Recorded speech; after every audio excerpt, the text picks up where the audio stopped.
Okay folks, good afternoon. The video messed up and we screwed up on some of the videoing, and I wasn't sure if I was going to scrap it out or what I was going to do, so no long intros. What I did is I'm going to leave the link below. You need to go watch Justin's video. You need to subscribe to his channel. He does tons of tool reviews, and he's recently gotten into welding, and we've been doing a little bit of collaboration. And you need to watch that first video where the titanium welder from Harbor Freight versus my Millermatic that I have, the 211, and him and I we got together and we did some videoing on how both these welders work and in different scenarios, and then he concluded it, he uploaded it, it's there. So what I'm going to show you right now, and I'm going to quit talking, are just add-on tips, and then we have a generalized discussion, and then the video will end and we'll move on to another video. Stay tuned. Here we go. Okay, so look, what you're watching, where Justin's pointing right now, I told you earlier, I take a 4.5 inch angle grinder and I grind a smooth spot on the top of my welding table, just like that. Then I'm going to take the grounding clamp and I'm going to put it on there.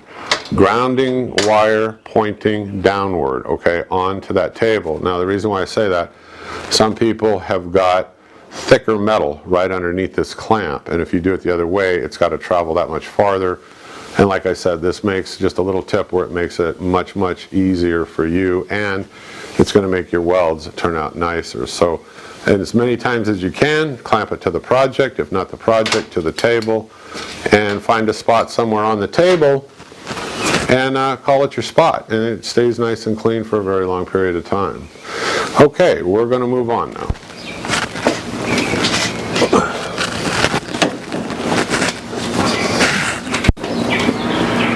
Whoa.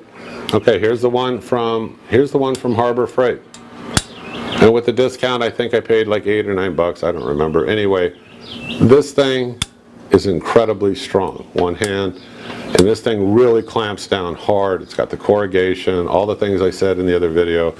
This is a good substitute if you want to change out your clamp. Alright folks, so what we did is we did that demo, so let's talk about something different. Let's talk about Mig Wire. Okay, now in Justin's titanium, and we were talking about this before I started this, he's got the wire from out at Harbor Freight. Okay, I'm not a fan of buying wire there, but there's nothing wrong with it. It's like I was showing him, you take these two pieces of steel, even with the wire from Harbor Freight, and you weld, and it makes a good, strong, suitable weld. There's no question that it does. I tried it. It does. And it'll hold up for any home project that you have. Now, if I'm doing something structural or whatever, there is a difference in Mig Wire, and I keep repeating it that I did a whole video on it. A lot of the stuff coming out of China, there's no quality control. Okay, I mean, it's just like, well, Americans will buy anything a lot of times, so they just mass produce and ship this stuff.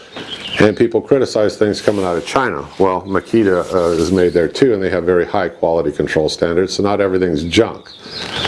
You just have to be selective.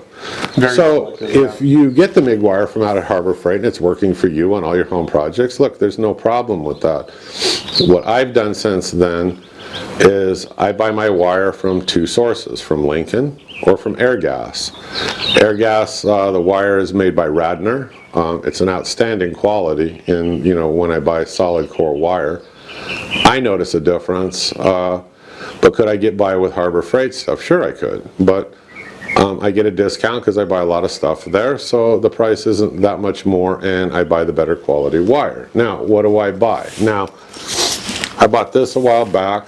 This is made by Hobart. Hobart's got great quality control. This is good wire, but this is a very small 2-pound roll. Wouldn't last me very long depending on the project, but I keep it around, and I always keep one roll of wire ahead. Nothing is worse, and I've had it happen, than running out of wire when you're welding. Right, because then you got to stop what you're doing, and you got to put everything away, race down to the store, pick up another roll, come back, pull it all back out. There you go. And I mean, so it's a pain in the butt. So does it matter, like, between 030 and 035, like, What would be the reason to like go 035? It doesn't seem like there'd be that much of a difference. If you Is there, were, like, is welding thickness? if you're like in an auto body shop or just like even at home, I mean 025 is fine. What are we running today? We're running 030, then there's 035, and you know, so on. So you figure out what works for you. Now what I use the majority of the time is I kind of stick with 030, but I get a pushback, we'll say, from people that do other types of welding that say, look, it's just kind of a waste of money to buy 030. You could buy 025, which is more than adequate for anything anybody's going to do, DIY stuff. Well, that depends. I say the thickness of the metal's got to take a role, because didn't you build a trailer a while back, like depending on how thick the pieces of steel you're running, whether it's 1/4 inch or 1/8 inch, Right. wouldn't you want like a thicker wire? Right, so in that case on the trailers, I mean, I could have gotten by with a lot of different things, but I used 035, okay? So I could have used something even thicker, okay? But, you know, 035 worked for me on the trailer, no big deal. I have a friend of mine who's got an auto body shop here in town, and he's the one that said, look, 025 is more than enough. Okay, but look at what he does. I mean, he might be welding exhaust pipes, he might be doing 16th fender gauge. patching, Yeah. I mean, I don't know, out of sheet metal and all this stuff. So based on his experience, that's what he thinks. Now, if I'm welding those kinds of things, yeah, I would probably want to use 025. Again, you know, take a look at what's on sale and just realize what you're doing. I mean, you're making a bunch of art things and you're goofing around, repairing stuff. I mean, you can get by with whatever's on sale. Now, the other thing I that was going to say, does branding matter? Does it really matter, like, as far as like Hobart, Lincoln, Chicago Electric, or Vulcan, whoever's making the wire now for Harbor Freight? Does branding of wire have a difference? We were talking about like the imported stuff and made in USA stuff. What are some of the differences that you may have noticed as far as branding goes? on branding, this Hobart back here, actually I read it, it's made in China. So, but it is a better wire. I mean, I can tell that it's a better wire when I use it, so maybe their quality control standards are better at the factory, and not all factories are, you know, crappy when it comes to quality control. I don't know. But what I would tell you with the new products rolling out at Harbor Freight and them trying to up their image to the public and everybody else, it could be some of these other wires that I have not tried. It could work adequately fine. But now besides Radnor, and somebody goes, well, I don't have an air gas near me. Okay, but on Amazon, I'll try to leave the link below. I also buy this. I buy Lincoln. Now, Lincoln has outstanding quality control, and I was reading a great big internet article about the people that run Lincoln. I mean, they're very concerned about customer service and quality control, especially in quality control. So you might pay more for those higher quality control standards, because it's like I read an article where they had produced a production run of Mig Wire, and there were impurities in it, and so what they did is they wholesaled that wire out to somebody. They wouldn't use it and they wouldn't put their name on it. Fixed the problem and then turned around and started running it. Now, this Lincoln wire, you can get this at Home Depot. You could probably get it at Lowe's. So in the big box stores, it's available. I think it's like 10 or 14 bucks a roll, depending on what house, what big of a size you go into. Like 030, I think that's around the $14 mark, and 040, I think is more closer to 20. I think it's like 17 or 18 bucks. So my advice along those lines is take a look, because I don't know, because like I said, I don't really buy it. You can take a look and say, well, Harbor Freight charges this much per roll, and I can go to Home Depot and I can get it for this much, or I can buy it online for this much. See what that dollar difference is, then make your decision from there. Now, there is one other wire that I use, so I'm pretty brand specific nowadays. I mean, like I said, Radnor and Lincoln. And I got the Hobart here as a backup, and I'm sure there's nothing wrong with it, but those are the two brands that I stick with. But here's my point. Lincoln also makes a hybrid Mig wire. It's called Super Arc.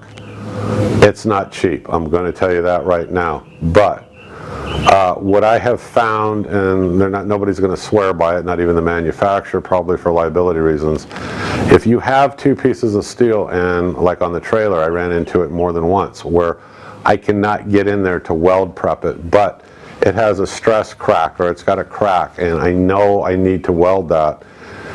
it's designed, I think, to help you with cruddy metal. And the Like way the that pitted kind with yeah, glass the built way in. that it burns, it seems to burn right through crud and anchor into the steel like rock hard. So I think the Lincoln Super Arc is good in those situations. It's good in all situations, but in that particular one, it's damn good when you run into something where you can't weld prep, but it has to be structurally strong.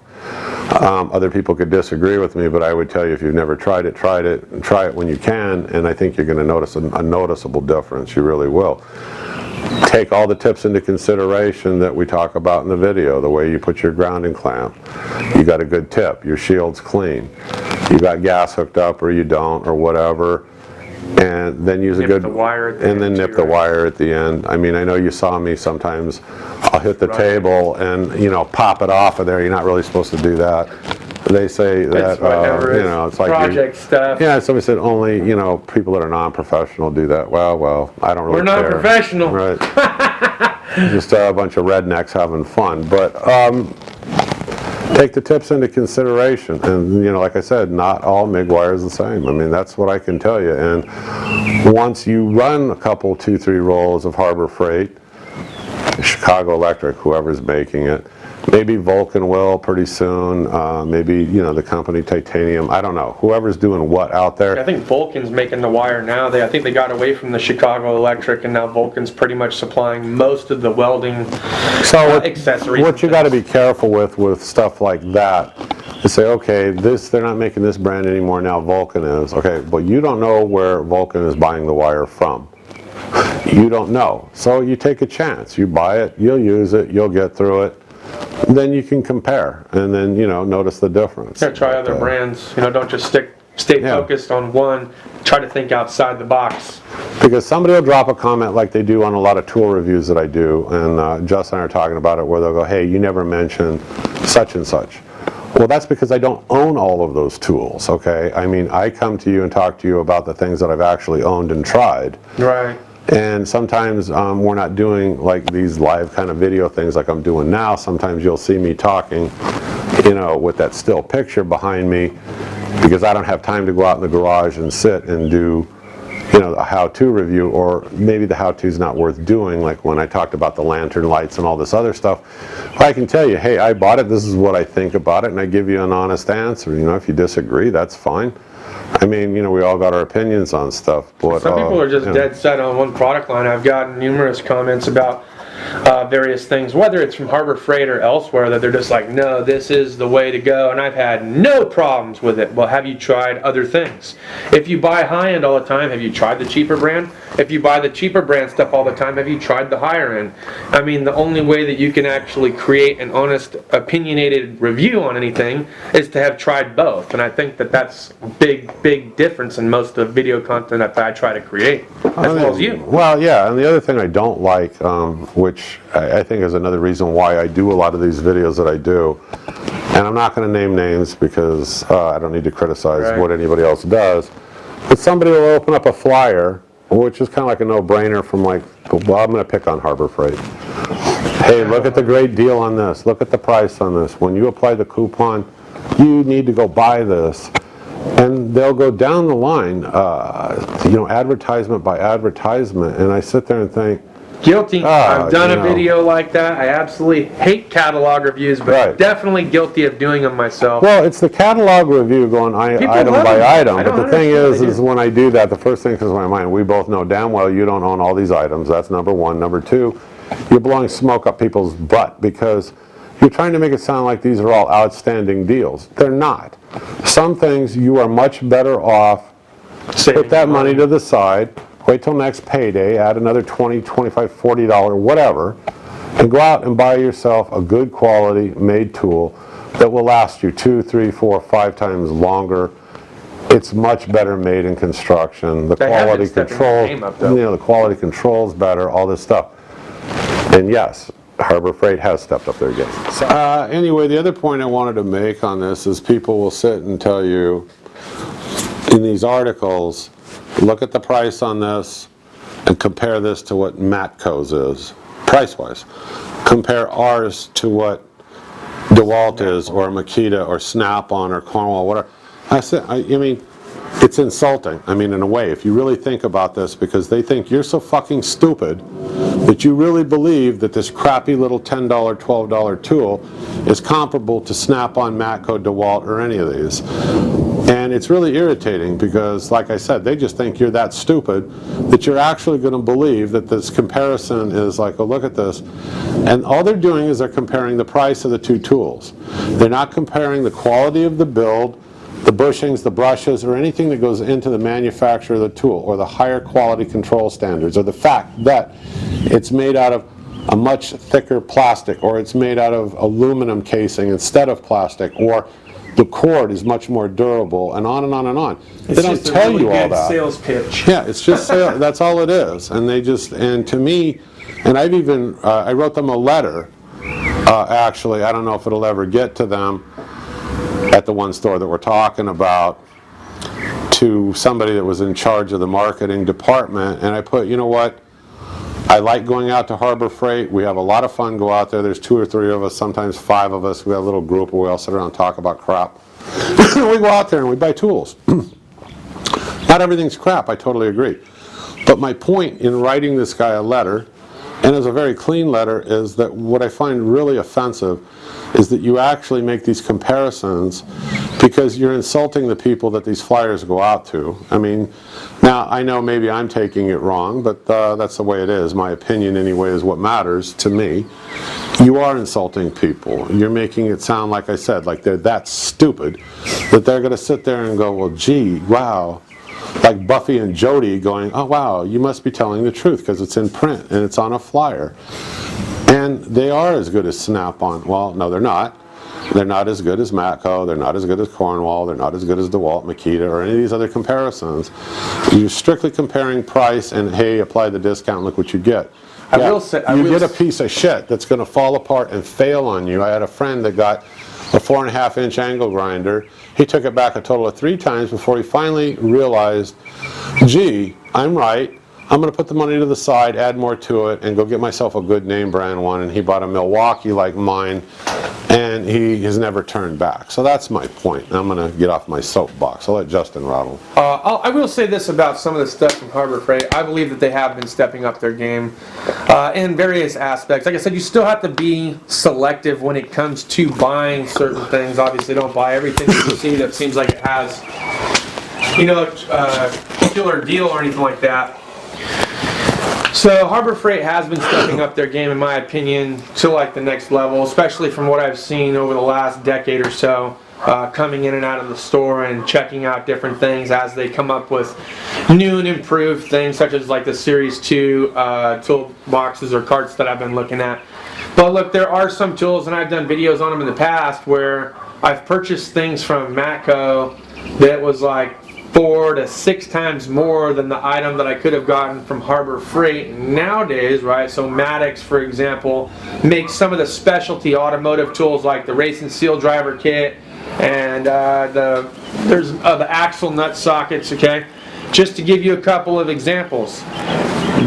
If you were to compare them side by side, they're almost the exact same. Look, I've used the impact sockets from Matco, and I have a Blue Point race and seal driver set.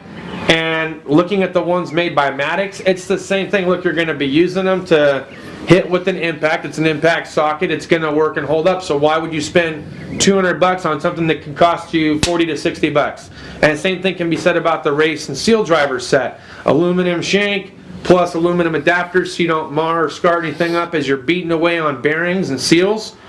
Same exact thing that Maddox has created. The same exact aluminum shank that you roll on with the little adapter, and I think it's only like $20 or $30 for that, and I think I paid $120 for my Blue Point stuff. So it's just ridiculous. There are certain things that you can use that are of similar quality, but then again, like my dad was talking about some of the 110 die grinders and things like that, where the cables tend to get heated up. I had a Chicago electric die grinder, and that cable got hot right now as soon as I plugged it in. I don't know what the heck happened. That was about 8 or 9 years back when I first bought one.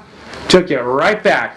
Hadn't used it since. Yeah, I just don't go that route with Yeah, the certain problem things. is it's made by Harbor Freight. It's cheap junk. So some things are junk, some things are not.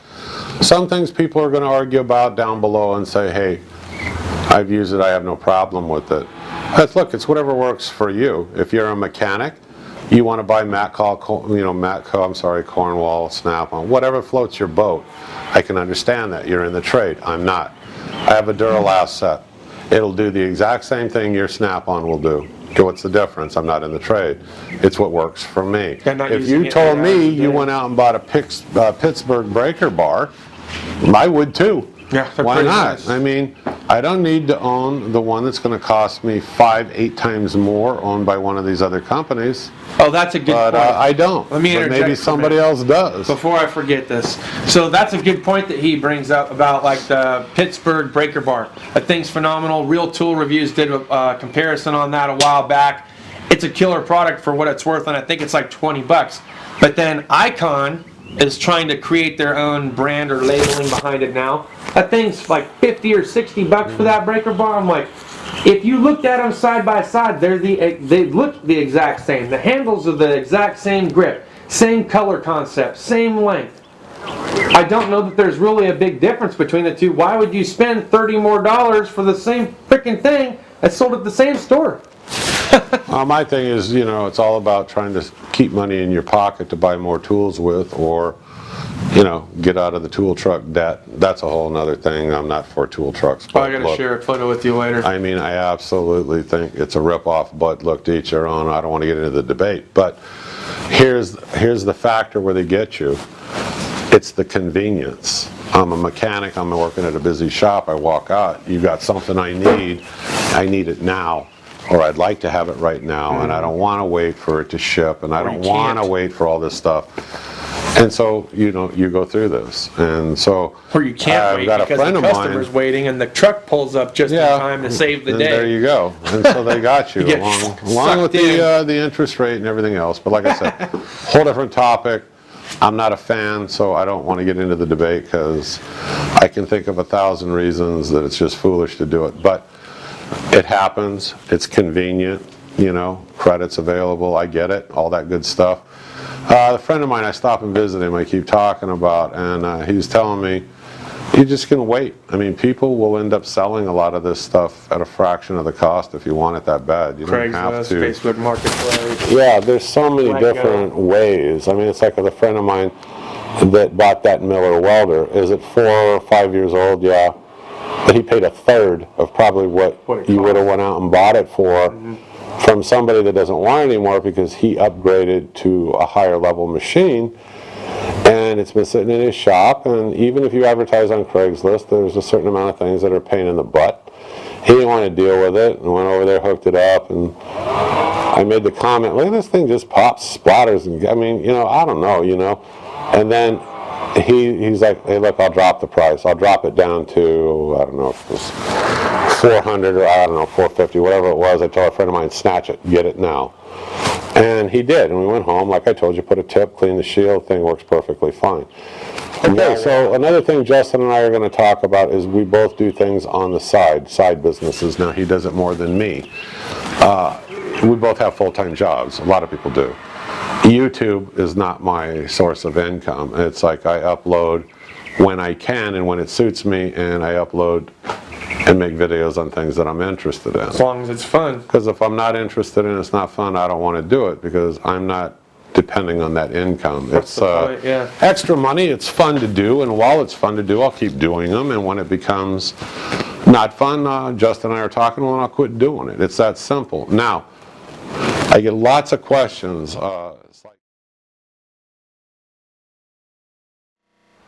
Okay, now I also told people on the forum to go watch Justin's video, and they've emailed me questions, and I'm going to go through some of the questions and answers. So we'll call this the question and answer part of this. If you want to stay tuned, I'm going to answer as many of them as I can, and I'll go quickly through them, and you can always drop me a comment and I'll try to get back to you. On one of the questions was, I keep mentioning get comfortable. I'm sitting on a stool. I have a high table that I built. I built it to the height that I wanted. You could do the same. You want to see a video about that, drop me a comment or something, and we can always go over how I built it. but when I sit down, I'm very comfortable. Now I can do the hand over hand, and why do I mention all this stuff to you? You want to be comfortable, because if you're not, pretty soon, if you're welding for any length of time, your hands are going to start to shake and tremble on you because you get tired of being in that position. So the more comfortable you are, the longer you're going to be able to weld, the better quality your welds will be. So, you know, there's the hand over, like method I'm showing you. That's the most common, probably. It works well. You can get in other positions, try it, figure it out, see what works for you. That's my advice, but get comfortable, because you'll appreciate the fact of the way your welds turn out when you're comfortable. Another question, how much should the wire stick out past the tip when you're welding? You're going to get lots of different points of views on this. Just think in your head about 3/4 of an inch. A little less is fine, a little more, okay, but about 3/4 of an inch. You want to hold it at about a 15-degree.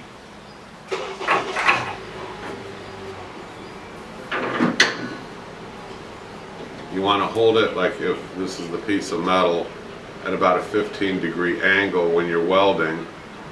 And the reason for that is to be able to visually see what you're welding and the direction you're welding in, as well as keeping the shielding gas around that wire. Now, what does MIG stand for? Well, it stands for metal inert gas. But actually, if you really want to get into the technical part of it, it's really not inert, because you got argon, helium, and CO2, and it's a blend of gases, and I just call it MIG gas. So the terms are used interchangeably. Any one of these supply stores, you go in and you say, I need some MIG gas, they'll know what you're talking about. If that was really the question, is like, how do you know what to get? Unless you're doing some real specialty kind of welding, you just want MIG gas, and it's a combination of gases. That's all I'm trying to say. Uphill welding. Well, go back, you know, rewind a little bit when I talked about vertical uphill and vertical downhill welding, or vertical welding and downhill welding. What I meant is, if you're going up, they call it uphill. They're just terms that are thrown around. Okay, it just means you're welding uphill. Downhill. That's, you know, that's all they're trying to say. I don't know what you're reading, but I hope that clarifies your question. Safety equipment. Okay, I do a lot of welding in my garage. Make sure that you have a good mask, and it's a vapor mask, not just a particulate mask. You want to keep it as well ventilated as you can, but I do it in the garage so there's no air movement, because I'm using, you know, gas on my welder. Now you want sleeves, and we've already done in the previous video, I showed you what those look like. You want good MIG gloves, and you want good safety glasses. You know, ones that are meant a good safety shield with auto darkening, hopefully. Those are my basic tips for you. The stuff is not that costly. The ultraviolet is not good for your skin for any length of time, and neither is, you know, you want the proper helmet and the auto darkening because of your eyes. There's a thing called arc eye that you can end up getting, and you can actually create permanent damage to the retina. So you want to make sure that you don't skimp on getting yourself good protective eyewear. I hope that answers your question. And what did I mean by arc eye? Well, it's like if you go out and stare at the sun for a while and you get that burning weird feeling that you can't even, like, you can't see right, you're blinking your eyes and squinting them and carrying on. That's a very light form of arc eye. You do it too much, like I said, it's going to destroy or hurt your retinas, so don't do it. So, you know, like I said, MIG welding is probably the simplest way to start, really. We can talk about oxyacetylene. I don't know a whole lot about TIG and some of the other methods. I started off arc welding, and then I moved to my first buzz box. Do not run out and buy one of these inexpensive welders that can only use flux-core wire. You're going to end up being disappointed in the long run. My biggest piece of advice, save your money. Get a good quality welder, one that's capable of hooking up gas to it. Because after you burn through some rolls of flux-core wire, you're going to really want to try gas shielded wire, and you're not going to be able to because you spent hundreds of dollars or whatever it was on one of the smaller units. It's not worth it. Anybody that's a friend of mine, don't do it. I always talk them out of it. We look on Craigslist, like I've given you some stories before. We find something, we go out and get it. Once they start using gas, they never look back. You just have to get used to it. You have to focus, and you have to practice, and you have to practice your butt off, and you got to practice some more. the more you start to practice, the better you're going to get at this. And when I first had a buzz box, I used to think I was a crappy welder until a friend of mine let me use his welder in one of his shops, and he gave me about 15-20 minutes worth of tips, and I welded some steel up, and I thought, well, I'm not a crummy welder at all. I do okay. I just have a crummy welder itself. So I bought myself a damn good one. I got the Miller-Matic 211, like I keep talking about, and it's been a great tool. It's one of my favorite ones. There are lots of good welders out there. Just look on Craigslist. You don't always have to go pay full retail, but get one, like I said, that you're able to hook up gas to. Yeah, I did. I did it. The question is did I ever do the interview that the forums kept bugging me about for quite a while? Yeah, I did. It's called Artist in Residence or something like that. And I did it, but I did it via the web by, like questions and answers and stuff. And I said, well, there's an old saying, learn the fundamentals. Now you're a beginner. Learn all the advanced techniques. Now you're a professional. That's true. Then throw them all out the window and get creative and think out of the box on your own. Now you're reaching the master's level. Okay, so that's my motivational piece of advice for you, because I have that written somewhere out in the shop. Because every time I run into problems and stuff, I start thinking about what people say you can do and you cannot do, or you can't do that, it's not possible. And what the hell, I'm not worried about failing, okay? I'm really not. I'm not doing this as a full-blown business. I get out there and I tinker around. And if I ruin something, I have a wood lathe. I ruin lots of projects in the beginning, and less now, but I ruined lots of them. I got a designer firewood pile. And I never was worried about it. But when it failed, I would stop and think about it at the end of the day and sit here and have something cold to drink and look at it and think about it, why it went wrong, or what did I do that caused it to go wrong, and analyze it and then refocus. And then I would try it again. And so pretty soon I got to the point where, rather than, even if I could afford it, which wasn't a big deal, I started making my own tools. I make my own tool rests for my lathe. I make lots of different welding, bending jigs. All these things are possible. Somebody's just got to show you and then tell you, well, you can't do this. Well, maybe I can. Maybe you couldn't. But there is a possibility, that you can also do it. So don't let negativity and people's, comments, distract you or, bring you down to where you just go, well, I'm not going to do it because these people say it can't be done. Try it. Who cares if you fail? I could care less. I'll always learn from the things that I failed about, and you move on from there and you share the experiences with other people. And I'm rattling. So I want to thank everybody for watching the video. I'm the Home Handyman. I will keep doing these. I will keep talking about things that I buy and do. I hope you drop a comment. Let me know if there's something you want me to talk with you about or do a video on. Give me a thumbs up, click subscribe. Don't forget in the comment below to go watch Justin's video when we put the Titan and the Miller-Matic together. That's an important video to watch. Hopefully you watched it before you watch this one. I did mention it in the beginning. I'm mentioning it at the end just in case you watched mine. And now you're wondering, what did all this mean? Have a great day, folks. I'll see you soon. Bye-bye.